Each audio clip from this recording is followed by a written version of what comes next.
Друзья мои, то, что я вам сейчас покажу, да. Ну, не хотел эти вещи, понятное дело, показывать, да. Знаете, вы вот в логику войдите в мою, да. Что значит семиты? Это иудейские племена. Да? Например, Каддафи был семитом. Это племена, которые населяют Север Африки. Есть две гипотезы происхождения белых евреев или ашкеназов. Первая гипотеза – это рейнская гипотеза, которая заключается в том, что какие-то еврейские и иудейские племена, надо различать, через Испанию, Италию попали на берега Рейна, там очень сильно расплодились за несколько веков, и мы имеем то, что имеем. Вторая гипотеза – хазарская гипотеза.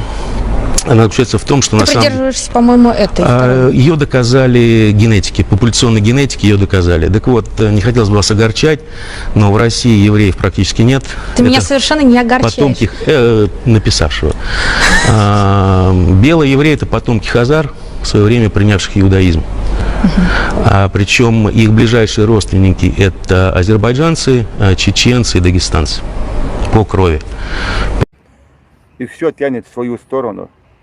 Успокойте этого человека. И успокойте этого человека. Его надо остановить. Чтобы он остановился, это надо остановить. Остановите его, остановить.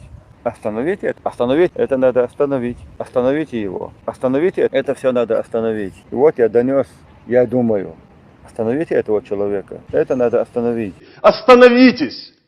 Остановите, остановите, Вите, Вите надо выйти. Остановите, остановите, Вите, Вите надо выйти. Да будет свет, сказал электрик и ответил провода.